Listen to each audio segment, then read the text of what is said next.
நண்பர்கள் அனைவருக்கும் மீண்டும் என்னுடைய அன்பான பணிவான வணக்கங்களை தெரிவித்துக் கொள்றேன். என் பெயர் ஜான். நான் ஒரு குடிநோயாளி.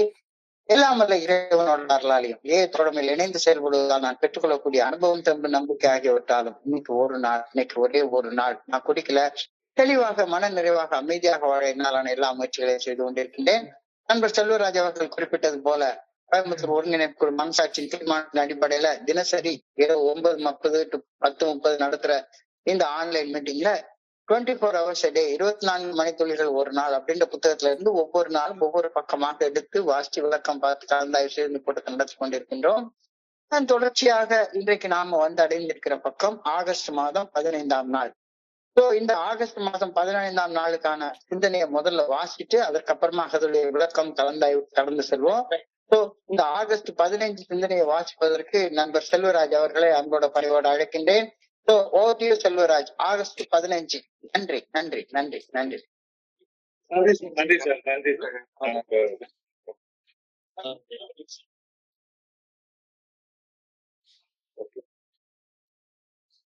24 மணி துளிகள் ஒரு நாள். 24 hours a day.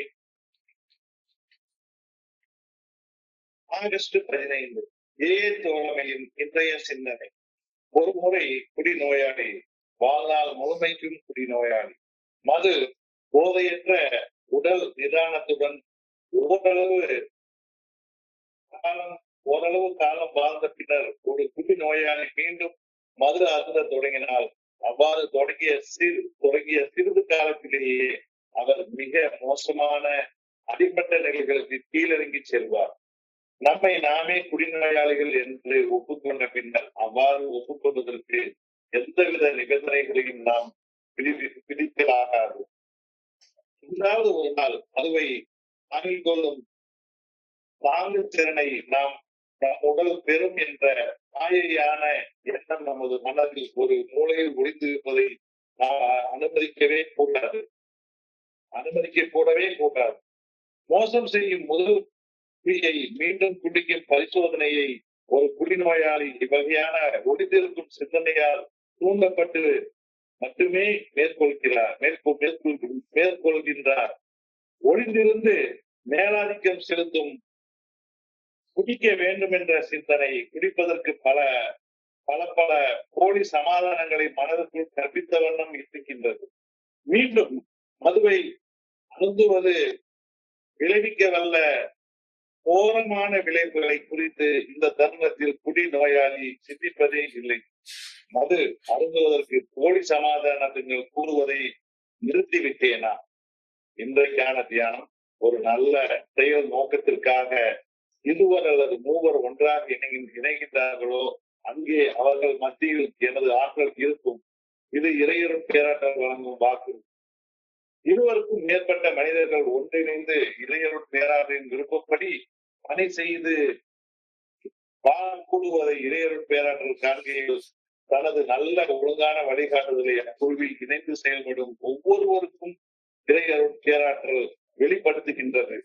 ஒரு நல்ல நோக்கத்தோடு செயல்படும் மனிதர்களின் குழுமத்திடம் இறையருள் பேராற்றலது அருள் இயல்பாகவே இருக்கும். இத்தகைய குழுக்கள் நேரடியான அற்புதங்களை நிகழ்த்தும் தோழமையாக விளங்கும். இறையருள் பேராற்றல் அத்தகைய மனிதர்களை தனது பணிகளை செய்ய பயன்படுத்திக் கொள்ளும். இவ்வாறு புனித மனிதர்களிடம் இருந்து நன்மையான செயல்கள் மட்டுமே வெளிப்படும். அத்தகைய மனிதர்கள் ஒரே ஒரு நன்மையான செயல் நோக்கத்திற்காக மட்டுமே குழுக்களுடன் ஒன்றிணைந்து செயல்படுவார்கள். இன்றைக்கான பிரார்த்தனை. ஒன்றிணைந்த குழுவின் ஒரு பகுதியாக நான் செயல்பட வேண்டும் என வேண்டுகின்றேன். புனிதப்படுத்தப்பட்ட நோக்கத்துடன் செயல்படும் மனிதர்களுடன் இணைந்து என் பங்களிப்பை நானும் பகிர வேண்டும் எனவும் வேண்டுகின்றேன். நன்றி சார்.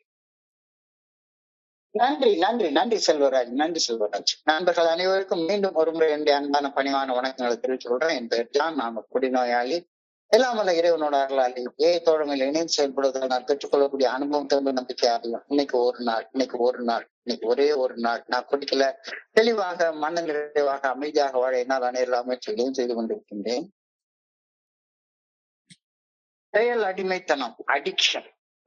ஒரு செயலை செஞ்சு அதே செயலை திருப்ப திருப்ப திருப்ப திருப்ப செஞ்சுக்கிட்டே இருக்கிறது.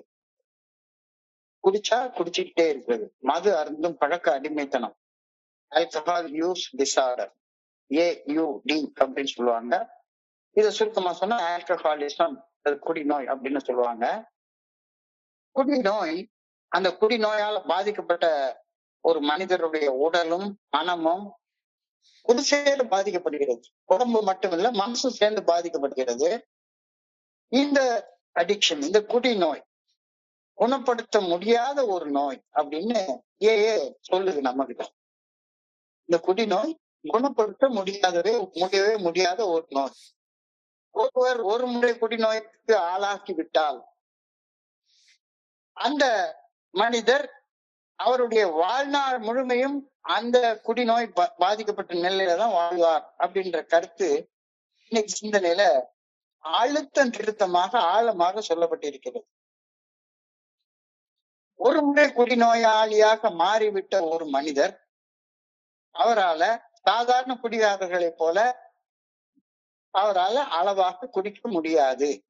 இந்த கருத்து இன்றைக்கு நம்முடைய சிந்தனைக்கு வைக்கப்பட்டிருக்கிறது. அடிக்டட் பர்சனாலிட்டி, ஒரு செயல் அடிமையாக வாழ்ந்து பழகிட்ட ஒரு மனுஷன் செயல் அடிமைத்தனம் இல்லாத மனிதர்களை போல வாழ முடியாது அவங்களால. Once an alcoholic, always an alcoholic. இதான் இன்னைக்கு சிந்தனையுடைய முதல் வரி. ஒரு முறை குடிநோயாளியாக மாறியவன் வாழ்நாள் முழுமைக்கும் குடிநோயாளியாக வாழ்வான் அப்படின்ற கருத்தோடுதான் இன்னைக்கு சிந்தனை ஆரம்பிக்கிறது. இது ஒரு மீளவே முடியாத ஒரு நிலை, irreversible state. அத வழக்கமா சொல்றதுக்கு நேற்றுக்கு சிந்தனையிலையும் சொல்லியிருந்தாங்க, இன்னைக்கு அதே ஞாபகப்படுத்துறாங்க. மீன் கருவாடாகலாம், கருவாடு மீனாக முடியாது. irreversible state. மீன் கருவாடாகலாம், கருவாடு மீனாக முடியாது. எலுமிச்சம்பழத்துல இருந்து ஊறுகாய போடலாம், ஊறுகாயிலிருந்து எலுமிச்சம்பழத்தை எடுக்க முடியாது. irreversible state. ஒரு குடிகாரன் குடிநோயாளி ஆகலாம், குடிநோயாளி மறுபடியும் சாதாரணமாக குடிக்கக்கூடிய ஒரு குடிகாரனாக மாற முடியாது அப்படின்ற கருத்து.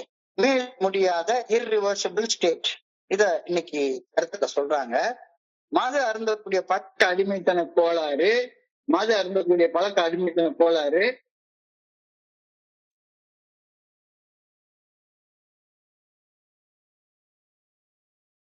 அக்கோளாறுடைய மனிதரின் மூளையில, பிரெயின்ல ஒரு வேதியியல் அமைப்பை, நியூரோ டிரான்ஸ்மிட்டர்ஸ் சொல்றாங்க, அது இருக்கக்கூடிய சிஸ்டத்தையே மாற்றி அமைச்சிருக்கு.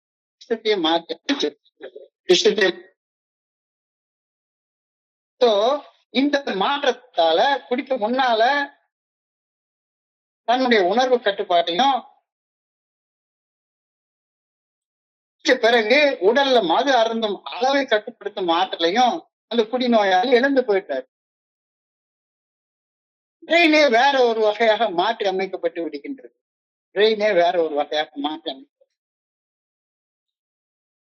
குடிக்கிறதுக்கு முன்னால குடிக்கணும்ன்ற மன வெறியை கட்டுப்படுத்த அவரால் முடியல. அப்சஷன், அதை கட்டுப்படுத்த முடியல. குடிச்சதுக்கு அப்புறமாக உடல்ல ஏற்படக்கூடிய அந்த ஒவ்வாமைய, பிசிக்கல் கிரேவிங், உடல் அளவில் ஏற்படக்கூடிய குடிக்கணும் அப்படின்ற ஏக்கத்தை கட்டுப்படுத்த முடியல. சோ இது எங்க ஒரு அடிப்படை நரம்பியல் கோளாறு, நியூரோ டிரான்ஸ்மிட்டர்ஸ்ல ஏற்படக்கூடிய கோளாறு அப்படின்னு மருத்துவ விஞ்ஞானம் சொல்லுது. இத ஒரு அலர்ஜி, அப்சஷன் ஏஏ தோழமை சொல்லுது. சோ கட்டுப்பாட்டை இழக்கிறது, உடல் அளவிலும் மனதளவிலும் கட்டுப்பாட்டை இழக்கிறது குடிநோயோடைய ஒரு தன்மை. சிகிச்சைக்கு, அதாவது குடிக்கிறத நிறுத்தணும் அப்படின்னு நினைச்சுட்டா நாம ஓரளவுக்கு ட்ரீட்மெண்ட் எடுத்துக்கிட்டு அதுக்கப்புறமா சாதாரண மனிதர்களை போல குடிக்கலாம் அப்படின்ற எண்ணம் ஒரு குடிநோயாளிக்கு இருக்கவே கூடாது. சிகிச்சைக்கு பின்னாலையும் கூட குடிப்பதை வாழ்நாள் முழுவதும் நிறுத்துவதே தீர்வா. வாழ்நாள் முழுக்கைக்கு நிறுத்தணும். வாழ்நாள ஒரு நாள்னு நீ பிக்ஸ் பண்ணிக்கோ. ஒரு நாள் உறங்குவது போலும் சாக்காடு, உறங்கி விழிப்பது போலும் தப்பு. வாழ்நாள் முழுவதும், இன்னைக்கு முழுக்க குடிக்க கூடாது அப்படின்னா இன்னைக்கு வாழ்நாள் முழுக்க குடிக்க கூடாது அப்படின்ற அர்த்தத்துலதான் ஒரு நாள் அடிப்படையில இருந்து நமக்கு சொல்லி தர்றாங்க அப்படின்ற கருத்து நிற்படி. குடிநோயிலிருந்து குணமடைந்து மீண்டும் கட்டுப்படுத்தி குடிக்க முடியவே முடியாது அப்படின்ற கருத்து தான் once an alcoholic, always an alcoholic அப்படின்ற அந்த கருத்து, அந்த வாக்கியத்தின் மூலமா நமக்கு சொல்றாங்க. இப்ப நாம ஒரு குடிநோயாளி அப்படின்ற விழிப்புணர்வு நம்மளுடைய ஆயுட்காலத்துக்கு இருக்கணும். லைஃப் லாங் அவேர்னஸ், ஆயுட்கால விழிப்புணர்வு. நம்ம உயிரோடு இருக்கிற காலம் மட்டும் நம்ம குடிநோயாளிகளா தான் இனிமே இருக்க போறோம். சோ மது அருந்துவதை முழுமையாக நிறுத்திய பின்னர் பல வருடங்கள் கழித்து மீண்டும் ஒரு துளி மது அருந்தினால் கூட அந்த குடிநோயாளியுடைய கட்டுப்பாடு திரும்பவும் போயிடும். பழைய நிலைக்கு திரும்பி வந்துருவார். சோ நாம இந்த விழிப்புணர்வோட ஆயுட்காலம் முழுக்க வாழணும் அப்படின்ற கருத்து இன்னைக்கு சிந்தனையில் கொடுக்கப்பட்டிருக்கு. குடிநோயின் பாதிப்புகள்ல இருந்து மீட்படைந்து மனத்தெளிவோட வாழ்றது, உடல் நிதானத்தையோடு மனத்தெளிவோடையும் வாழ்றது அப்படின்னா குடிநோயாளி என்றென்றும் குடிநோயாளி என்பது பல வகை அனுபவங்களால நமக்கு நிரூபிக்கப்படுகின்றது. வாழ்நாள் முழுவதும் விழிப்புடன் இருந்து மதுவை தவிர்த்து ஆரோக்கியமாக வாழ வேண்டும் என்று வலியுறுத்தி இந்த விஷயம் சொல்றது. குடிநோய் பாதிப்புகளுக்கு ஒரு கொஞ்சோண்டு குடிச்சா கூட நமக்கு திரும்பி வந்துடும், இதை மறக்கவே கூடாது. ஸோ இர்ரிவர்சிபிள் டிசீஸ், மீன் கருவாடு மீன் ஆகாது. ஸோ இர்ரிவர்சிபிள், மீள முடியாத ஒரு நிலைக்கு வந்துட்டோம். ஆயுட்காலமும் இந்த விழிப்புணர்வு நமக்கு இருக்கணும். ஸோ நம்ம மன தெளிவோட வாழ்க்கப்ப இந்த விழிப்புணர்வு நிலையை மறக்கவே கூடாது. Once diabetic always diabetic. நான் இதெல்லாம் ஆரம்ப காலகட்டத்துல மறந்துடுவேன். நான் எனக்கு ஏக்கு வந்த புதுசா ஒரு 30 வருஷத்துக்கு முன்னால என்ன டயபெட்டிக் அப்படின்னு கண்டுபிடிச்சு சொல்லிட்டாரு ஒரு டாக்டர். ஆனா எனக்கு நேற்றுக்கு சிந்தனையில சொன்ன மாதிரி எனக்கு நான் என்ன சாதாரண மனுஷன மாதிரி சாப்பிட முடியாதா என்னால? அதெல்லாம் முடியாது. ஒரு நேரம் இன்னைக்கு என்ன ஒரு பால் காய்ப்பு விருந்துக்கு நான் போயிருந்தேன், ஒரு ஹவுஸ் வார்மிங் செரிமனிக்கு போயிருந்தேன். என்னுடைய ஒய்ஃபுடைய தம்பி வீடு. அங்க சாப்பாடு வச்சாங்க, ரொம்ப டேஸ்டான பாயாசம் வைக்கிறாங்க. எல்லாரும் அந்த சாதாரணமா எடுத்து குடிக்கிறாங்க. எனக்கு குடிக்கணும்ன்ற எண்ணம் தானா தோணுது. ஆனா நான் ஒரு டயபெட்டிக், என்னால என்னுடைய உடம்பு அந்த இனிப்பை ஜீரணிக்கிற சக்தி இழந்து போயிடுச்சுது அப்படின்ற விழிப்புணர்வு நான் இருந்தேன்னா என்ன ஆகும்? மறுபடியும் பிளட்ல உள்ள சுகர் சர்ன்னு ஏறும், என்னுடைய மூளை பாதிக்கப்படும், என்னுடைய நரம்பு பாதிக்கப்படும், என்னுடைய கண்ணு பாதிக்கப்படும், என்னுடைய இதயம் பாதிக்கப்படும், என்னுடைய கிட்னி பாதிக்கப்படும், என்னுடைய நரம்பு மண்டலம் பாதிக்கப்படும், பாதங்கள் பாதிக்கப்படும், எல்லாமே பாதிக்கப்படும். ஒரு முறை சர்க்கரை நோய்க்கு ஆளானவன் வாழ்நாள் முழுக்கையும் சர்க்கரை நோயாளியாக தான் வாழ்வான் அப்படின்ற கருத்தை நான் வாழ்நாள் முழுக்க விழிப்புணர்வோடு எடுத்துக்கொள்ளணும். அதே மாதிரி similarly once an alcoholic is always an alcoholic. இந்த விழிப்புணர்வு நிலையில இருந்து நாம் மாறக்கூடாது அப்படின்ற சிந்தனை இன்னைக்கு வழங்கப்பட்டிருக்கிறது. ஒரு குடிநோயாளி அந்த நோயிலிருந்து முழுமையாக குணமடைந்து ஒரு சாதாரண குடிகாரனை போல கட்டுப்படுத்தி குடிக்கும் நிலையை அடைய முடியவே முடியாது. ரொம்ப அழுத்தம் திருத்தமா சொல்றாங்க. சாதாரண மனுஷங்களை மாதிரி நம்ம எனக்கு போய் குடிக்க முடியாது. என்னப்பா அவன் குடிக்கிறான், இவன் குடிக்கிறான், உலகத்திற்கு எல்லா பேரும் குடிக்கிறான், நான் மட்டும் ஏன் குடிக்க கூடாது? 1 வருஷம் குடிக்காம இருந்துட்டேன், 2 வருஷம் குடிக்காம இருந்துட்டேன்னா, அன்னைக்கு நான் குடிச்சேன் சரிதான், கஷ்டப்பட்டேன் சரிதான், இன்னும் இவ்வளவு வருஷம் நான் குடிக்காம இருந்துட்டேனே, ஏன் நான் திரும்ப குடிக்க கூடாது அப்படின்ற கருத்து, அப்படின்ற சிந்தனைய மனசுக்குள்ளார வந்துட்டான்னா செத்தேன். ஒரு குடிநோயாளி அந்த குடிநோயிலிருந்து முழுமையாக குணமடைந்து ஒரு சாதாரண குடிகாரனை போல கட்டுப்படுத்தி குடிக்கும் நிலையை அடைய முடியவே முடியாது. ஒரு குடிநோயாளி தனது ஆன்மீக நிலையை பராமரிப்பதை பொறுத்து அவர் குடிநோயின் பாதிப்புகளில் இருந்து ஒரு நாள் அடிப்படையில் மீண்டு வாழும் தினசரி நிவாரணம் மட்டுமே ஒரு குடிநோயாளிக்கு வழங்கப்பட்டுள்ளது அப்படின்ற கருத்து தோழமை நமக்கு வலியுறுத்தி சொல்லுது. எதுக்காக நம்ம டெய்லி இந்த மீட்டிங் வர்றோம்? We are not cured of alcoholism. We are not cured of alcoholism. What we are given is a daily reprieve depending upon the maintenance of our spiritual condition. பெரிய புத்தகத்துல, ஆங்கில புத்தகம் பக்கம் 85 தெளிவாக அழுத்த திருத்தமாக எழுதி வச்சிருக்கிறாங்க. ஒரு குடிநோயாளி அந்த குடிநோயிலிருந்து முழுமையாக குணமடைந்து சாதாரண மனுஷன் குடிக்கிறது போல கட்டுப்படுத்தி குடிக்கிற நிலையை அடைய முடியவே முடியாது. அப்ப என்ன செய்யறது? மறுபடியும் மண்டைக்குள்ளார குடிக்கணும்ன்ற எண்ணம் போட்டு நம்மளை நக்கரிச்சுக்கிட்டே இருக்குது. அப்ப அந்த குடிநோயாளி தன்னுடைய ஆன்மீக நிலையை பராமரிப்பதை பொறுத்து அவர் குடிநோயின் பாதிப்புகள்ல இருந்து ஒரு நாள் அடிப்படையில மீண்டு வாழும் தினசரி நிவாரணம், டெய்லி ரிப்ரைவ் அது மட்டும்தான் ஒரு குடிநோயாளிக்கு வழங்கப்பட்டுள்ளது. அப்ப குடிநோய் ஒரு தற்காலிகமான ஒரு டெம்பரரியா வந்து போற டிசீஸ் கிடையாது. டிசீஸ்க்கும் டிசார்டருக்கும் நிறைய வித்தியாசம் இருக்கு. என்னுடைய குருஜி எனக்கு அடிக்கடி சொல்லி தருவார். குடிநோய் என்பது ஒரு டிசீஸ் இல்ல, அது ஒரு டிசார்டர். உள்ளுக்குள்ளார ஒரு தற்காலிகமான நிலை அல்ல. ஒரு குடிநோயாளியை நிரந்தரமாக பாதிக்கக்கூடிய ஒரு நோய் தான் குடிநோய். நிரந்தரமாக பாதிக்கக்கூடிய ஒரு நோய்க்கு நான் ஆளாயிருக்கிறேன். ஒண்ணும் கிடையாது. நான் எத்தனை கோடி இன்பம் வைத்தா இறைவான்னு சொல்லியிருக்காங்க. கோடிக்கணக்கு இன்பத்தை வச்சிருக்கிற இறைவன் அந்த மது போதைன்ற ஒரு இன்பத்தை மட்டும்தான் நான் எடுத்துக்கணுமா? வேற எத்தனை 99,99,999 இன்பங்கள் இருக்கு. அதுல ஒரு இன்பத்தை நீ தாராளமா அனுபவிச்சுக்கோ. அந்த ஒண்ணு மட்டும் வேண்டாம். அந்த ஒண்ணு மட்டும் வேண்டாம். குடிநோய் என்பது ஒரு தற்காலிகமான நோய் அல்ல. அது குடிநோயாளியை நிரந்தரமாக பாதிக்கக்கூடிய ஒரு நிலையாகும். வாழ்நாள் முழுமைக்கும் ஒரு குடிநோயாளி மோசம் செய்யும் முதல் பக்கம் மது அருந்துவதில் இருந்து விலக்கி வாழ அவருடைய ஆன்மீக நிலையை தினசரி பராமரித்து வாழ்வது மிக மிக மிக அவசியப்படுகின்றது. மது அருந்துவதிலிருந்து விலகி இருப்பதில் காணும் வெற்றி, அதில் திருப்தி அடைஞ்சு நான் தான் இவ்வளவு நாள் குடிக்கலையே, இவ்வளவு நாள் நான் குடிக்காம இருந்துட்டேனே, அப்ப நான் ஜெயிச்சிட்டேன். மது அருந்துவதிலிருந்து அந்த மது அருந்தக்கூடிய உடல் போதை இல்லாத நிதானத்துல மட்டுமே திருப்தி அடைஞ்சு ஆன்மீக நிலையை பராமரிப்பதை கைவிட்டு விட்டால் ஒரு குடிநோயாளி சிக்கல்ல மாட்டிக் கொள்கின்றான். ஏனெனில் மது மிகவும் நுட்பமான எதிரி. சட்டில் ப்ரோ அப்படின்னா ப்ரோ என்றால் எதிரி, சட்டில் என்றால் நுட்பமா அது பாதிக்கிறது வெளியே தெரியவே தெரியாது. அதனால நாம வெறுமன உடல் அளவுல மது அருந்துறதுல இருந்து நான் விலகி வாழ்ந்துட்டேன், சோ வெற்றி பெற்றுட்டேன், நான் ஆன்மீக நிலையை பராமரிக்க வேண்டிய அவசியம் எல்லாம் கிடையாது, நான் எங்க வேணாலும் போவேன், கூத்தடிப்பேன் அப்படின்ற நிலைமையில இருந்தேன்னா, ஆன்மீக நிலையை பராமரிக்கிறத விட்டுட்டேன்னா, மது ஒரு நுட்பமான எதிரி. எப்ப வேணாலும் மண்டையில ஏறி உட்கார்ந்துக்கும், ஜாக்கிரதையாக இருந்துக்கோ அப்படின்ற கருத்து இன்னைக்கு சிந்தனையில ரொம்ப ஆழமாக நுட்பமாக சொல்லப்பட்டிருக்கிறது. மது அருந்துறது எதனால வருது? நம்ம problem selfishness and self centredness, that we think is the root cause of all our problems.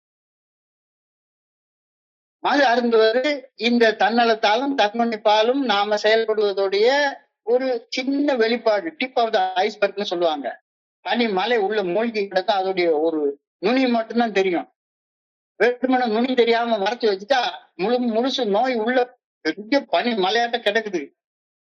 Selfishness and self centredness, தன்னலம் தன்முனைப்பை தள்ளி வைத்து பிறர் நலம் மற்றும் பணிவை உள்ளேற்றி நேர்மையின்மை, பயம் மற்றும் மனக்கசப்பை வெளியேற்றுவதை நோக்கமாக கொண்ட தினசரி பயிற்சி நாம் செய்யறது தான் ஆன்மீக நிலையை பராமரிக்கிறது அப்படின்னு தோழமை நமக்கு சொல்லுது. ஏன்னா குடிநோயாளி எப்ப பார்த்தாலும் தன்னை பத்தியே யோசிச்சுட்டே இருக்கிறவன், நான் தான் எல்லா இடத்துலயும் முன்னிலையில இருக்கணும், மையமாக இருக்கணும்னு நினைக்கக்கூடிய ஒரு மனுஷன்.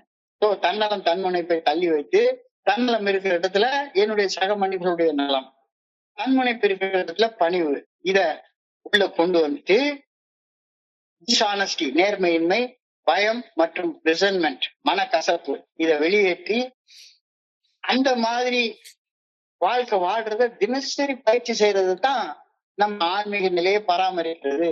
ஆன்மீக நிலையை பராமரிக்கிறத விட்டுட்டு வெறுமனே குடிக்காம இருக்கிறதுல மட்டும் திருப்தி அடைஞ்சா பாத்துக்கப்பா உனக்கு ரொம்ப கஷ்டம். இந்த ஆன்மீக நிலையை பராமரிக்கிறது என்ன செய்யலாம் அப்படின்னு சொல்லி கேட்டா மறுபடியும் அதே அரைச்சமாவே தான் அரைச்சிட்டே இருக்காங்க திரும்ப திரும்ப திரும்ப. உனக்கு இன்னும் வீட்டுல உருவாக்கி வச்சிருக்கிற ஒரு புனிதமான இடத்துல, புனிதமான மௌனத்துல சொல்லற சும்மா அமர்ந்து இருக்கக்கூடிய தியானம் என்ற பயிற்சியை செய்யி, பிரார்த்தனையை செய்யி, ஆண்டவன் எனக்கு இந்த வாழ்க்கையை கொடுத்திருக்கிறான், அந்த வாழ்க்கைக்கு ஆண்டவா நன்றி நன்றி நன்றி அப்படின்னு பிரார்த்தனை செய்யி தியானம் பண்ணு. பிரார்த்தனை மற்றும் தியானத்தை செய்யறது இந்த ஆன்மீக நிலை பராமரிப்புல ஒரு முதன்மையான அம்சம். ரிகரஸ் ஹானஸ்டி, வேற எந்த இடத்துலயும் ஒரு அப்ஜெக்டிவ் பயன்படுத்த மாட்டார் பில்டப்யூ. ஆனா இந்த ஹானஸ்டிங்கிற வார்த்தையை சொல்ற நேரத்துல எல்லாம் ரிகரஸ் ஹானஸ்டி, உண்மையான நேர்மை அந்த மாதிரி இருக்கணும் அப்படின்ற வார்த்தைய நிறைய இடங்கள்ல பயன்படுத்துறாரு. சும்மா நான் நேர்மையா இருக்கிறேன் அப்படின்னு. நேர்மைனா என்னன்னு கேட்டா, என்னுடைய சிந்தனை, சொல், செயல் இந்த மூணும் ஒரே நேர்கோட்டில் இருக்கிறது தான் நேர்மை அப்படின்னு சொல்றாரு. நான் என்ன சிந்திக்கிறேனோ அதைத்தான் பேசணும், என்ன பேசணும் அதைத்தான் செய்யணும். இந்த மூணும் ஒரே நேர்கோட்டில் இருக்கிறப்ப நான் நேர்மையாக இருக்கிறேன். சோ கடுமையான நேர்மை ஒரு குடிநோயாளியுடைய ஆன்மீக நிலையை பராமரிப்பதற்கு தேவைப்படுகிறது. மூன்றாவதாக பிறருக்கு பணி செய்து கிடத்தல். நிறைய நண்பர்கள் வந்து சர்வீஸ் அப்படின்ற வார்த்தைக்கு பணின்னு சொன்னா, ஏன்னா ஆங்கிலத்துல முக்கால்வாசி இடங்கள்ல ஹெல்பிங் தான் சொல்றாங்க. ஹெல்பிங் அதர்ஸ் எழுதுறாங்க ஆங்கிலத்துல. ஹெல்பிங் அதர்ஸ் எழுத இடத்துல எல்லாத்துலயுமே பணி செய்து கிடத்தல் அப்படின்ற வார்த்தையை நான் பயன்படுத்தி நான் அதை அப்படி புரிஞ்சுக்கிறேன். ஸோ பிரார்த்தனை மற்றும் தியானத்தின் மூலமாக பெற்றுக்கொண்ட கடுமையான நேர்மையோட ரிகரஸ் கானஸ்டியோட நாம எப்பவும் நாம செய்யக்கூடிய செயல்கள் அனைத்துமே நம்முடைய சக மனிதர்களுக்கு பணி செய்து கிடக்கக்கூடிய நோக்கத்துல செய்யக்கூடிய செயல்களாக இருக்கணும் அப்படின்ற கருத்து இன்னைக்கு சிந்தனையில அழகாக கொடுக்கப்பட்டிருக்கிறது. ஸோ மது போதையற்ற உடல் நிதானத்தோட ஓரளவு காலம் வாழ்ந்த பின்னர் ஒரு குடிநோயாளி திரும்ப குடிக்க ஆரம்பிச்சால் அவ்வாறு அருந்த தொடங்கிய சிறிது காலத்திலேயே அவர் மேலும் மோசமான அடிமட்டங்களை விட்டு விடுவார். இது ஒரு பலமான எச்சரிக்கை மாதிரி கொடுக்கப்பட்டிருக்கிறது. மது போதை உடல் நிதானத்துடன் ஓரளவு காலம் வாழ்ந்ததுக்கு அப்புறமாக ஒரு குடிநோயாளி மீண்டும் மது அருந்த தொடங்கினால் அவ்வாறு மது அருந்த தொடங்கிய சிறிது காலத்திலேயே அவருக்கு முன்ன இருந்த நிலையை விட மோசமான அடிமட்டத்தை தொட ஆரம்பிச்சிருவாரு அப்படின்ற கருத்து இன்னைக்கு சிந்தனைகள் கொடுக்கப்பட்டிருக்கிறது. Commencing to drink after a period of sobriety, we are in a short time as bad as ever. கொஞ்ச காலத்திலேயே நாம அந்த மாதிரி ஆயிடுவோம். ஸோ நாம வெறுமன குடிக்காம மது போதையற்ற உடல் நிதானத்தோட மட்டும் நம்ம இருந்துட்டோம்னா அதோடைய அடுத்த எல்லை உணர்வுகளின் தெளிவு நிலை. அதுக்கு நம்ம போகாம வெறுமனை இதுலயே திருப்தி அடைஞ்சிட்டோம்னா மது ஒரு நுட்பமான எதிரி, மண்டையில படான்னு போட்டு அடிச்சு கீழே தள்ளிடணும். ஸோ நம்மை நாமே குடிநோயாளிகள் என்று ஒப்புக்கொண்ட பின்னர் அவ்வாறு ஒப்புக்கொண்டமைக்கு எவ்வித நிபந்தனைகளையும் நாம விதிக்க கூடாது. No reservations at all. என்னைக்காச்சும் ஒரு நாள் எனக்கு கட்டுப்படுத்தி குடிக்கக்கூடிய திறமை வரும் அப்படின்ற எண்ணம் ஒரு மனசுல ஒரு மூலையில ஒளிஞ்சிட்டு இருக்க அனுமதிக்கவே கூடாது. If we have admitted we are alcoholics, we must have no reservations of any kind, nor any lurking notion that someday we will be immune to alcohol. நம்மை குடிநோயாளிகள் என்று ஒப்புக்கொண்ட பின்னர் அவ்வாறு ஒப்புக்கொண்டமைக்கு எந்த வகையான நிபந்தனைகளையும் நம்ம விதிக்கவே கூடாது. குடிநோயாளி அது உண்மை, அவ்வளவுதான். அந்த உண்மையை நாம பக்குவத்தோட ஏற்றுக்கொள்றோம். மது அருந்துவதை நிறுத்த திட்டமிட்டால் அதில் எவ்விதமான தயக்கமோ அல்லது எங்காவது ஒரு நாள் கட்டுப்படுத்தி குடிக்கும் சக்தியை நாம் பெறுவோம் என்ற மறைமுகமான எண்ணமோ நம் மனசுக்குள்ளார இருக்க கூடவே கூடாது. இது இன்றைக்கு சிந்தனையில ரொம்ப அழகா. இதுதான் எல்லா விஷயத்துக்கும் ஒரு அடிக்டாக நம்ம எந்த செயலுக்கு அடிக்ட் ஆகி இருக்கோமோ அந்த செயல் அடிமைத்தனத்தை விட்டுவிட்டு நாம் திட்டமிட்டால் அதுல எந்த வகையான தயக்கமோ அல்லது எந்தாவது ஒரு நாள் நாம கட்டுப்பாடோடு இன்னைக்கு மட்டும் அரை மணி நேரம் போன் பிக்சர் பார்த்துப்போம், இன்னைக்கு ஒரு நாள் மட்டும் லஞ்சம் வாங்கிக்கிறோம், இன்னைக்கு ஒரு நாள் மட்டும் பக்கத்து வீட்டுக்காரன் பொண்டாட்டிய பார்த்துப்போம், அதெல்லாம் வேலைக்கு ஆகாது. செயல் அடிமைத்தனத்தை நிறுத்த நாம் திட்டமிட்டால் அதில் எந்த விதமான தயக்கமோ அல்லது எங்காவது ஒரு நாள் நான் செயல் அடிமைத்தனத்தை கட்டுப்படுத்தி செயல் அடிமையாக இருப்பேன் அப்படின்ற எண்ணம் நமக்கு இருக்கவே கூடாது. மறைமுகமாக இருக்கக்கூடிய எண்ணம் இருக்கவே கூடவே. ஏனென்றால் குடிநோய் அல்லது அடிக்ஷன் படிப்படியாக வளர்ந்து மோசமடையும் நோய் என்பதை வலியுறுத்தி இந்த இடத்துல சொல்றேன். உடனும் நம்ம நினைச்சிட்டா விட்டுருணும். என்னைக்கா ஒரு நாளைக்கு கட்டுப்படுத்தி எல்லா செயல் அடிமைத்தனத்தையும் செஞ்சுப்போம் அப்படின்ற எண்ணம் மனசுக்குள்ள ஒளிஞ்சிட்டு இருந்தா ரொம்ப நான் கஷ்டப்பட போறது நாம தான். நான் தானே கஷ்டப்பட போறேன். ரொம்ப அழகாக அது சொல்றாங்க. ஸோ எதிர்காலத்தில் மது அருந்துவதை தாங்கிக் கொள்ளும் சக்தி எனக்கு கிடைக்கும் அப்படின்ற அந்த மாயை அது தகர்த்தெறியப்பட்டாக வேண்டும். It should be smashed. எதிர்காலத்துல I will become immune to alcohol அப்படின்ற எண்ணம் எல்லா குடிநோயாளிகள்ட்ட இருக்கும்னா ஒரு சில நண்பர்கள் என்கிட்ட கேட்பாங்க, ஏன்டா எல்லா 30 வருஷம் குடிக்கல இன்னமும் நீ ஆல்கஹாலிக் ஐமன் ஆல்கஹாலிக் நான் ஒரு குடிநோயாளின்னு சொல்லி தள்ளிற, சரி 30 வருஷத்துக்கு முன்னால் நீ குடிநோயாளியா இருந்தா இப்ப என்ன கேடு வந்துச்சு, இப்பதான் நல்லா இருக்கியே, இப்ப எதுக்கு சொல்ற அப்படின்னா அவங்களுக்கு தெரியல. இப்பவுமே எனக்கு மத அருந்துகளை தாங்கிக் கொள்ளக்கூடிய சக்தி இல்ல அப்படின்றத ஒப்புக்கொள்றதுக்காக தான் நான் என்ன குடிநோயாளின்னு நானே சொல்லிக்கிறேன். இந்த கருத்து வெளியே இருக்கிறவங்களுக்கு பைத்தியகாரத்தனமா தோணும். ஆனா எனக்கு மட்டும்தான் தொலைமை என்ன சொல்லி தருது அப்படின்றது புரியுது. எதிர்காலத்தில் மது அருந்துவதை தாங்கிக் கொள்ளும் சக்தி எனக்கு கிடைக்கும் என்ற மாயை தகர்த்தெறியப்பட்டாக வேண்டும். அப்படி அந்த மாயையான எண்ணம், அந்த இல்யூஷன், அந்த டெலியூஷன் தகர்க்கப்பட்டால் மட்டுமே குடிநோயின் பாதிப்புகளில் இருந்து ஒரு குடிநோயாளி மீண்டு வருவது ஆரம்பமாகவே முடியும். இல்ல உள்ளுக்குள்ளார மறைச்சு வச்சுக்கிட்டு நீ குடிக்காமலே இருந்தாலும் ஒரு குடிநோயாளி மாதிரியே பிஹேவ் பண்ணிட்டே இருப்ப, ஒரு அடிக்ட் மாதிரியே செயல்பட்டுட்டே இருப்ப. சோ எதிர்காலத்தில் மது அருந்துவதை தாங்கிக் கொள்ளும் சக்தி, ஒரு செயல் அடிமையாக செயல்படுவதை தாங்கிக் கொள்ளும் சக்தி எனக்கு கிடைக்கும் என்ற அந்த மாயையான எண்ணம் தகர்த்தெறியப்பட்டாக வேண்டும். அந்த எண்ணம் தகர்த்தெறியப்பட்டால் மட்டுமே புற்றுநோயின் பாதிப்புகளில் இருந்து அல்லது அடிக்ஷன், செயல் அடிமைத்தனத்தின் பாதிப்புகளில் இருந்து ஒரு குடிநோயாளி, ஒரு செயல் அடிமை மீட்படைவது ஆரம்பமாகவே செய்யும். ஏன்னா எத்தனையோ அனானிமஸ் நமக்குள்ளார இருக்கு. ஆல்கஹாலிக்ஸ் அனானிமஸ், நார்கோட்டிக்ஸ் அனானிமஸ்,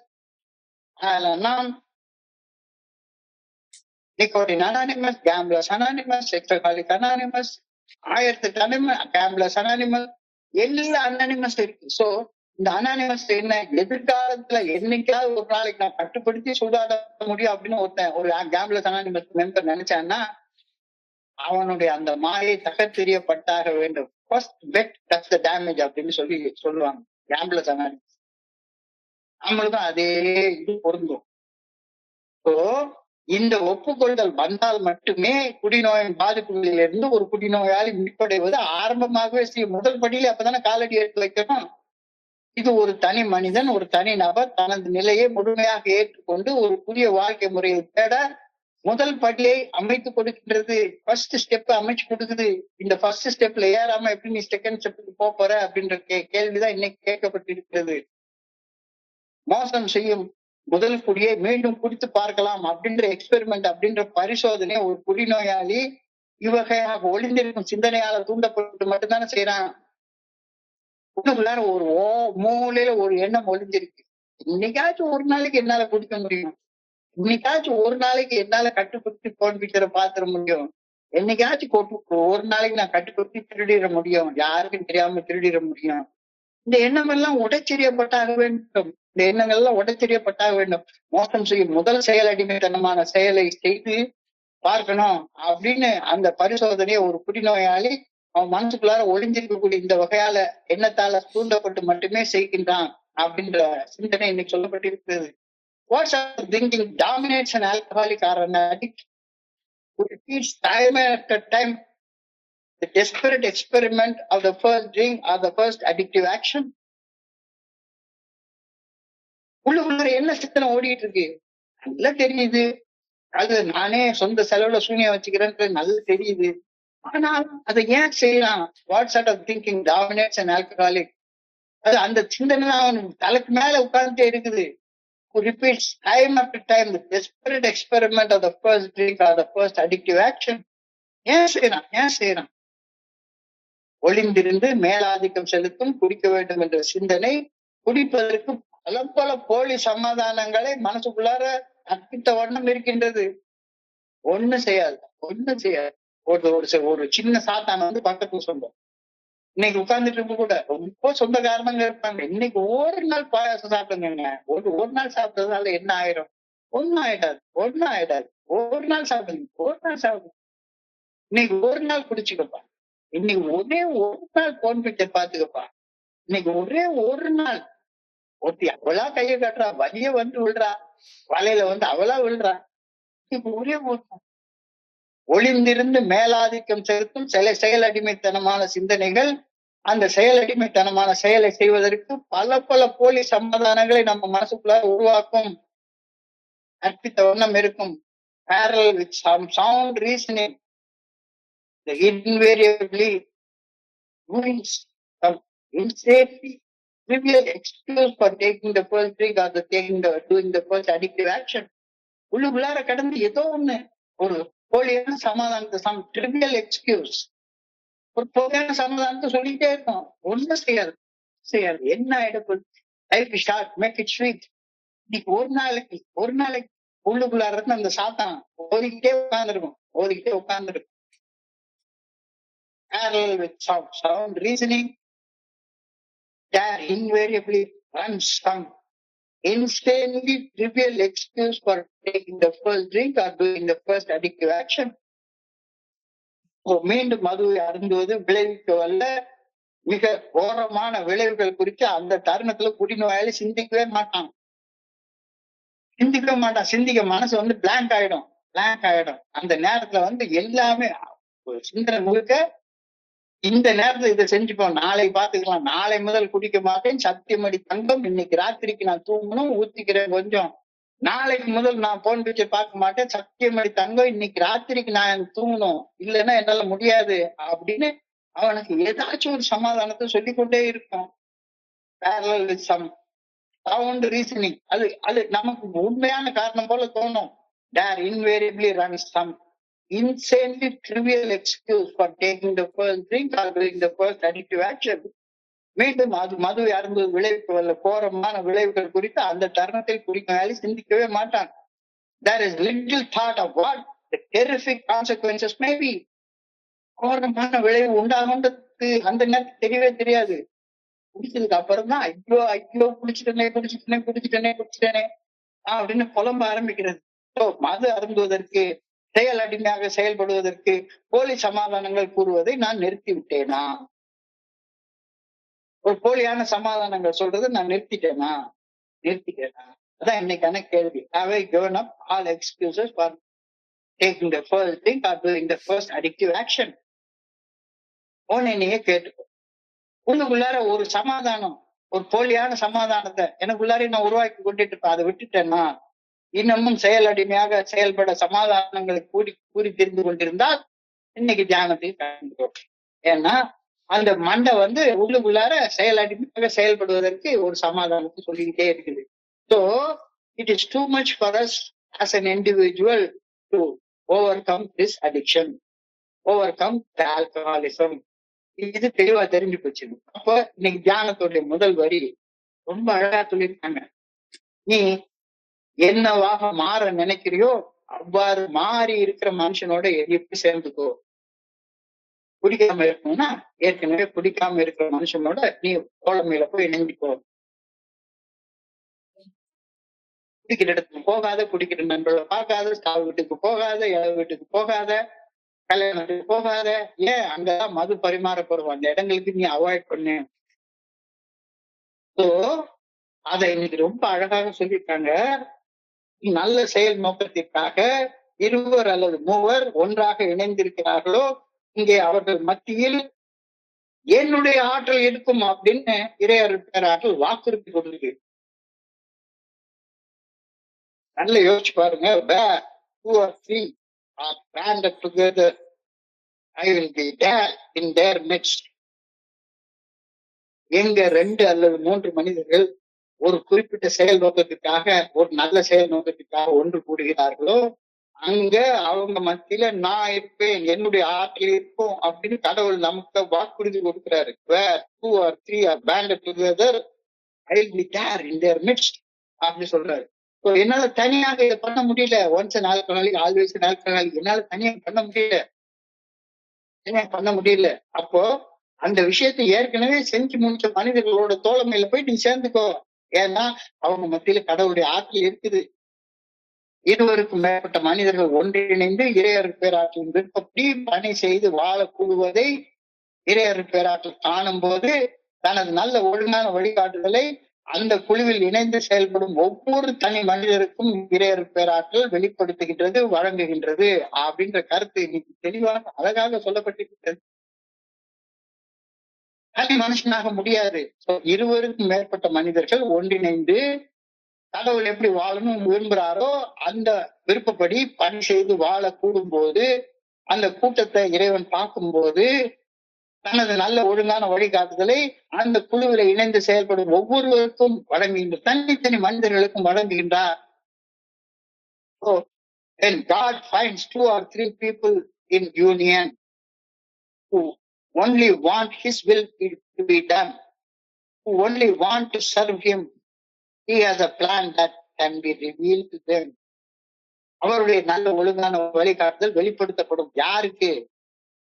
எந்த இடத்துல 2 அல்லது 3 பேர் ஒன்றாக கூடி, 2க்கும் மேற்பட்ட மனிதர்கள் ஒன்றாக கூடி இறைவனுடைய சித்தத்தின்படி வாழணும் அப்படின்னு முடிவெடுத்து வாழ தீர்மானம் செய்கிறார்களோ அந்த மனிதர்களுக்கு மத்தியில இறைவனுடைய நல்ல ஒழுங்கான வழிகாட்டுதல் இருக்கும், வேற இடத்துல இருக்காது அப்படின்ற கருத்தை நீங்க தியானத்துல சொல்லிருக்காங்க. When God finds 2 or 3 people in union who only want his will to be done, who only want to serve him, he has a plan that can be revealed to them. அவருடைய நல்ல ஒழுங்கான வழிகாட்டுதல் யாருக்கு கிடைக்குது? இந்த கூட்டத்துல வந்து உட்கார்றவங்களுக்கு மட்டும்தான் கிடைக்கும். சும்மா கதை பேசுறவங்களுக்கு, ஊர் சுத்துறவங்களுக்கு கிடைக்க போறதே கிடையாது. ஒரு நல்ல நோக்கத்தோடு செயல்படும் மனிதர்களின் குழுமத்திடம் இறையர் பேராருடைய அருள் இயல்பாகவே இருக்கும், இயல்பாக இயற்கையாக இருக்கும். எங்க வருது? விடாம விடாம விடாம ஒரு நல்ல நோக்கத்தோடு செயல்படும் மனிதர்களுடைய அந்த குரூப்ல கடவுளுடைய ஆற்றல் கண்டிப்பாக இருக்கும். இந்த ஆற்றல இந்த குழுல நான் பாக்குறேன், இந்த குழுல நான் பாக்குறேன். ஒரு நல்ல நோக்கத்தோடு செயல்படும் மனிதர்களின் குடும்பத்தோட குரூப்போட இறையர் பேராற்றல் ஆற்றல் இயல்பாகவே இருக்கும். The grace of God can come to people who are together in one place with one accord. ஒரு நம்ம தனியா செய்ய முடியாதத, நமக்கு நாமே செய்து கொள்ள முடியாதவைகளை இறைவனுடைய அந்த குழுமம் நமக்கு செய்து அத்தகைய குழுக்கள் நேரடியாக அற்புதங்களை நிகழ்த்தும் தோழமையாக விளங்கும். Union like this is a miracle working place. Union like this is a miracle working place. என்னை மாதிரி ஆள்லாம் இன்னைக்கு உயிரோடு இருக்கிறது மாதிரி அற்புதம் வேற என்ன இருக்குது? இது இந்த குழுக்களுடைய நேரடி அற்புத நிகழ்த்தும் செயல்கள் தானே. This union is a miracle working union. இறையர் பேராற்றல் அத்தகைய மனிதர்களை தனது பணியை செய்ய பயன்படுத்திக் கொள்கின்றது. God is able to use such people for his work. நாம செய்யக்கூடியது எல்லாமே நம்ம தனி மனிதர்களுக்காக செய்யல, நம்ம எல்லாரும் ஒன்னா சேர்ந்து செய்யறோம். யாருடைய வேலையை செய்யறோம்? கடவுளுடைய வேலையை செய்யறோம். இறையர் பேராற்றல் அத்தகைய மனிதர்களை தனது பணிகளை செய்ய பயன்படுத்திக் கொள்ளும். God is able to use such people. இவ்வாறு புனிதப்படுத்தப்பட்ட மனிதரிடமிருந்து நன்மையான செயல்களை தவிர தீமையான செயல்கள் வரவே வராது. So are you consecrated? இது ஒரு பெரிய கேள்வி கேட்கிறாங்க தியானத்துல. நீ 12 படிகளுடைய மேற்பட செயல் திட்டத்தை வாழ்க்கையாக வாழ்ந்து நீ வாழ்ந்து கொண்டிருந்த அழுக்கு நிலையில இருந்து புனிதப்பட்ட நிலைக்கு முன்னேறி வாழ்ந்து கொண்டு இருக்கின்றாயா? வாழ்ந்து கொண்டிருந்தா உன்கிட்ட நல்லது தவிர கெட்டது வரவே வராது. இவ்வாறு புனிதப்பட்ட மனிதரிடமிருந்து நன்மையான செயல்கள் மட்டுமே வெளிப்படும். Only good can come through such consecrated people brought together in unified groups for a single purpose. இல்லாட்டி தனியா உட்காந்துருந்தா நான் உட்காந்து இந்த குரூப்பை விட்டுட்டு வெளியே போயிட்டேன்னு வைங்களேன், இங்க என்னையாவது போட்டு லாத்திட்டு உட்காந்து அருன்னு அறுத்திட்டே இருக்கிறாங்க அப்படின்னு வெளியே போறது ரொம்ப ஈஸி. நான் இங்க வேற குரூப்ல எல்லாம் ரொம்ப ஜாலியா இருக்கு, இந்த குரூப்ல மட்டும் என்னடா இது பிரார்த்தனைங்கிறாங்க, தியானங்கிறாங்க, எதையோ சிந்திக்க சொல்றாங்க, ரொம்ப ஆழமான கருத்துக்கள், புரியாத கருத்துக்கள். என்ன புரியாத கருத்து இருக்கின்றது? ரொம்ப சிம்பிள் லாங்குவேஜ்ல எல்லாம் எழுதப்பட்டிருக்கிறது, ரொம்ப சிம்பிள் லாங்குவேஜ்ல. இறையர் பேராற்றல் புனிதப்படுத்தப்பட்ட மனிதர்களை தன்னுடைய செயல்களுக்காக பயன்படுத்திக் கொள்ளும். God is able to use such people. So only good can come through such consecrated people brought together in unified groups for such a single purpose with a single mind. அத்தகைய புனிதப்பட்ட மனிதர்கள் ஒரே ஒரு நன்மையுடைய செயல் நோக்கத்திற்காக குழுக்களாக ஒன்றிணைந்து செயல்பட்டு கொண்டிருப்பார்கள். நம்ம குழு எல்லாம் அதுதானே. ஏதாச்சும் ஒரு இடத்துல டிவியேட் ஆகி போறோமா? வர்றோம், 9:30 மணிக்கு வர்றோம், ஆரம்பிக்கிறோம், ஒரு குறிப்பிட்ட சிந்தனையை சிந்திக்கிறோம், குறிப்பிட்ட தியானத்தை தியானம் பண்றோம், பிரார்த்தனையை சொல்லி கூட்டத்தை முடிச்சுக்கிறோம். So, two such consecrated people brought together in unified groups for a single purpose of a single mind. என்ன வரும்? நன்மையை தவிர வேற ஒண்ணுமே வராது அப்படின்ற. So I pray that I may be part of a unified group. I pray that I may be part of a unified group. ஒரு செயல் நோக்கத்திற்காக ஒன்றிணைந்து செயல்படக்கூடிய மனிதர்களாக நானும் ஒன்றிணைந்து ஒரு குடும்பமாக வாழ வேண்டும் என ஆண்டவா உண்மை நான் பிரார்த்தனை செய்து கொண்டிருக்கிறேன். I pray that I may contribute my share to this consecrated purpose.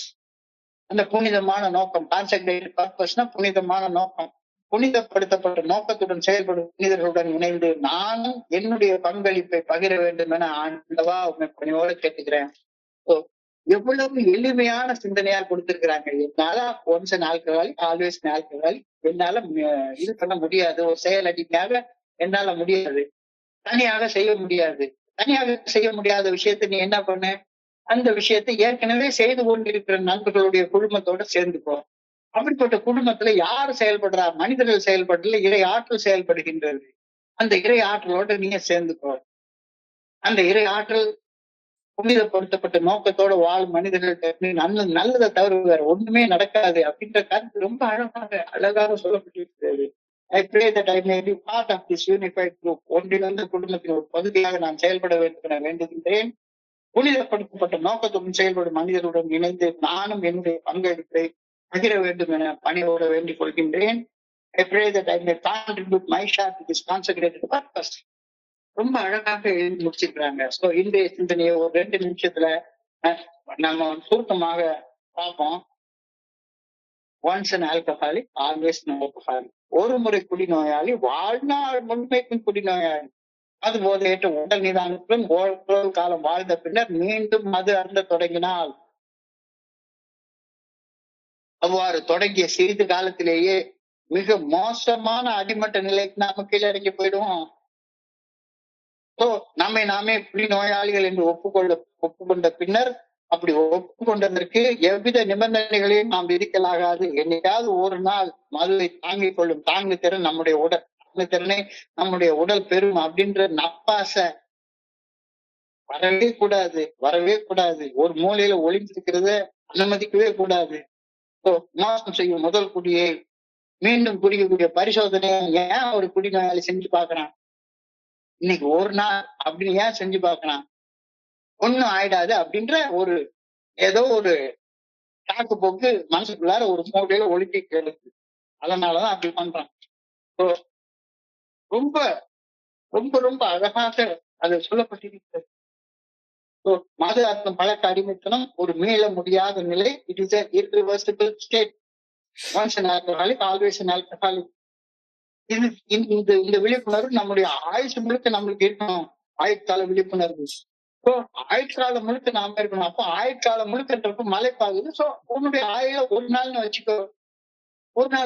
உறங்குவது போலும் சாக்காடு, உறங்கி விழிப்பது போலும் பிறப்பு. பிறப்புக்கும் இறப்புக்கும் இடையில விடப்பட்ட நேரம் வாழ்க்கைன்னா, காலையில பிறக்கிற, சாயங்காலம் படுத்து தூங்குறப்ப இறக்குற. அந்த இடப்பட்ட நேரத்துல நீ குடிக்காம இரு, செயல் அடிமையாக வாழாம இரு. Once diabetic, always diabetic. அதே மாதிரி once an alcoholic, always alcoholic. ஒரு குடிநோயாளி அந்த நோயிலிருந்து முழுமையாக குணமடைந்து சாதாரண குடிகாரனை போல கட்டுப்படுத்தி குடிக்கும் நிலையை அடைய முடியவே முடியாது. ஒரு குடிநோயாளி தனது ஆன்மீக நிலையை பராமரிப்பதை பொறுத்து அவருடைய குடிநோயின் பாதிப்புகளிலிருந்து ஒரு நாள் அடிப்படையில் மீண்டு வாழும் தினசரி நிவாரணம் மட்டுமே ஒரு குடிநோயாளிக்கு வழங்கப்பட்டுள்ளது. ரொம்ப அழகாக தெளிவாக சொல்லிட்டாங்க. We are not cured of alcoholism. What we are given is a daily reply depending upon the maintenance of our spiritual condition. அழகாக எழுதப்பட்டிருக்கிறது. குடிநோய் நமக்கு வந்திருக்கிற தற்காலிகமான டெம்பரரி டிசீஸ் எல்லாம் கிடையாது. அது குடிநோயாளியை நிரந்தரமாக பாதிக்கக்கூடிய ஒரு நிலை ஆகும். வாழ்நாள் முழுமையும் ஒரு குடிநோயாளி மோசம் செய்யும் முதல் பொருட்கள் மது அருந்துவதிலிருந்து அல்லது மோசம் செய்யும் செயலடிமைத்தனமான செயலை செய்வதிலிருந்து விலகி வாழ அவருடைய ஆன்மீக நிலையை பராமரிப்பது மிகவும் அவசியப்படுகின்றது. அப்ப ஆன்மீக நிலையை பராமரிக்கிறதுனா என்ன? ஆன்மீக நிலையை பராமரிக்காம வெறுமன குடிக்காம இருந்தா போதும்னு நினைச்சேன்னா, உன்னை என்னைக்கா ஒரு நாளைக்கு அந்த சாத்தா ஒரு அடி அடிச்சிடும். அது ஒரு மது என்பது ஒரு நுட்பமான எதிரி. அப்ப ஆன்மீக நிலையை பராமரிக்கிறது என்பது தன்னலம் தன்மன்னிப்பை தள்ளி வைத்து பிறர் நலம் மற்றும் பணிவை உள்ளேற்றி டிஸ்ஆனஸ்டி, நேர்மையின்மை, பயம் மற்றும் மனக்கசப்பை வெளியேற்றுவதை நோக்கமாக கொண்ட தினசரி பயிற்சிகள் நீ செய்யணும். அந்த பயிற்சிகள் என்ன? 3 பயிற்சிகள் சொல்லியிருக்காங்க. தோழமையில பிரார்த்தனை மற்றும் தியானம். உனக்காக ஒரு புனிதமான இடத்தை உருவாக்கி அந்த புனிதமான மோடத்துல சொல்லுற சும்மா அமர்ந்திருக்க கத்துக்கோ. கட்டுமையான நேர்மை. எல்லா இடத்துலயும் பில்ட் அப்படின்ற அப்ஜெக்டிவ் உபயோகப்படுத்துறாரு. ஆனஸ்டி சொல்றப்ப ரிகரஸ் ஆனஸ்ட், கட்டுமையான நேர்மை. இது எல்லாம் செஞ்சேன்னா உனக்காக எதுவும் செய்யாத, பிறருக்காக படி செய்து கிடக்கிறதுல உன்னுடைய கவனத்தை முழுக்க செலுத்து. மது போதையற்ற உடல் நிதானத்துடன் ஓரளவு காலம் வாழ்ந்த பின்னர் மீண்டும் மதுவை அருங்க தொடங்கினால் மோசமான நிலைமைக்கு போய் சொல்ற. Commencing a drink after a period of sobriety we are in a short while as bad as ever. So நம்மை குடிநோயாளிகள் என்று ஒப்புக்கொள்ள முன்னர் அவ்வாறு ஒப்புக்கொண்டமைக்கு எந்த நிபந்தனையும் வச்சுக்காத, நோ ரிசர்வேஷன் whatsoever. மது அருந்துவதை நிறுத்த நாம் திட்டமிட்டால் அதில் எவ்விதமான தயக்கமோ அல்லது என்றாவது ஒரு நாள் கட்டுப்படுத்தி குடிக்கக்கூடிய அந்த கட்டுப்பாட்டை நாம பெற்றுக்கொள்வோம் அப்படின்ற ஒரு ஒரு எண்ணம் மனசுல எந்த மூலையில ஒளிஞ்சிருக்க கூடாது. எதிர்காலத்துல மது அருந்துவதை தாங்கிக் கொள்ளும் சக்தி எனக்கு கிடைக்கும் என்ற மாயையான எண்ணம் தகர்த்தெறியப்பட்டாக வேண்டும்.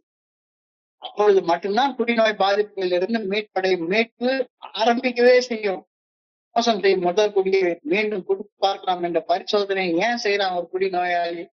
மோசம் செய்யக்கூடிய அந்த முதல் செயல் அடிமைத்தனமான செயலை செய்யலாம்னு ஏன் ஒரு குடிநோயாளி சொல்றான்? இன்னைக்கு ஒரு நாளைக்கு ஒண்ணு ஆகாது, இன்னைக்கு மட்டும் செஞ்சுட்டு நாளைக்கு விட்டுவோம் அப்படின்றது அந்த திங்கிங் தான். What are the thinking dominates and alcoholic who repeats time after time the desperate experiment of the first drink or the first addictive action. ஒளிந்திருந்து மேலாதிக்கம் செலுத்தும் குடிக்க வேண்டும் என்ற சிந்தனை அல்லது செயலடிமையாக செயல்பட வேண்டும் என்ற சிந்தனை, அது உருவாக்கக்கூடிய பாதிப்பு அந்த நேரத்துக்கு தெரியாது. அதுக்கு 1008 போலீஸாக்கு மீண்டும் நாம் சொல்லிக்கிட்டே இருப்போம். There is little thought of what terrific consequence the addictive action creates in our life. அந்த நேரத்துக்கு தெரியவே தெரியாது. செஞ்சுட்டு அதுக்கப்புறம் தான் ஐயோ செஞ்சுட்டேன்னு. So have I given up all excuses for taking a first drink or doing the first addictive action? மது அருந்துவதற்கு அல்லது ஒரு செயல் அடிமையாக செயல்படுவதற்கு போலி சமாதானங்களை சொல்றத நான் நிறுத்திட்டேன்னா, நிறுத்தலைன்னா உன்னால தனியா செய்ய முடியாதப்பா, அதுக்காக தியானத்துக்கு போ. தியானத்துல அழகா சொல்றாங்க, where 2 or 3 are banded together I'll be there in their midst. யார்? கடவுளுடைய வார்த்தை, கடவுளுடைய ஆற்றல் எனக்கு இருக்கு. ஒரு நல்ல நோக்கத்திற்காக 2 அல்லது 3 ஒன்றாக இடைகிறார்களோ அங்கே அவர்களது மத்தியில என்னுடைய ஆற்றல் இருக்கும் அப்படின்னு இறையருக்காரு சத்தியம் பண்ணி நமக்கு 2க்கும் மேற்பட்ட மனிதர்கள் ஒன்றிணைந்து இறையற்பேராற்றில் இருப்பபடி பணி செய்து வாழ கூடுவதை இறையற்பேராற்றில் காணும் போது தன்னுடைய நல்ல ஒழுங்கான வழிகாட்டுதலை அந்த கூடுகையில் இருக்கக்கூடிய எல்லா தனி மனிதர்களுக்கும் கொடுக்குது. ஒரு நல்ல நோக்கத்தோடு செயல்படும் மனிதர்களின் குழுமத்துல இறையற்பேராற்றல் அது இயல்பாக இருக்கும். The grace of God can come to people who are together in one place with a single accord. ஒரு செயல்நோக்கம், ஒரு நல்ல செயல்நோக்கத்துக்காக கூடியிருக்கிற மனிதர்களுக்கு மத்தியில இறைவனுடைய நல்ல ஒழுங்கான வழிகாட்டுதல் ஆற்றல் இருக்கும். அத்தகைய குழுக்கள் நேரடியாக அற்புதங்களை செய்து காட்டக்கூடிய குழுக்களாக இருக்கும். Union is a miracle performing union. இறையர் பேராற்றல் அத்தகைய மனிதர்களை தன்னுடைய பணிக்காக பயன்படுத்திக் கொள்ளும். God will be able to use such people. இவ்வாறு புனிதப்பட்ட மனிதர்களிடமிருந்து நல்லதை தவிர வேற எதுவுமே வராது. தோழமையில 12 படிகள் நீங்க மேற்பட செயல் திட்டத்தை வாழ்க்கையாக வாழ்ந்து புனிதப்படுத்த மனிதனாக நீ மாற நேரம் கொஞ்சம் கொஞ்சமா தீமை அவங்ககிட்ட இருந்து விலகி போய் நல்லது தவிர வேற எதுவுமே வராது. அத்தகைய புனிதப்படுத்தப்பட்ட மனிதர்கள் ஒரு நன்மையான செயல் நோக்கத்திற்காக மட்டுமே குழுக்களாக ஒன்றிணைந்து செயல்படுவார்கள். அதுதான் தோழமை குழுமம். இது ஒரு அமைப்பு கிடையாது, ஒரு இன்ஸ்டிடியூஷன் கிடையாது, ஒரு ஆர்கனைசேஷன் கிடையாது. ஒரு இயக்கம்னா ஒரு இயக்குனர் இருக்கணும்ல, இதுக்கு ஒரே இயக்குனர் இறைவன் மட்டும்தான் இயக்குனர். I pray that I may be part of a unified group.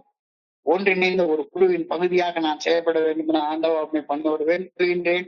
I pray that I may contribute my share to this consecrated purpose.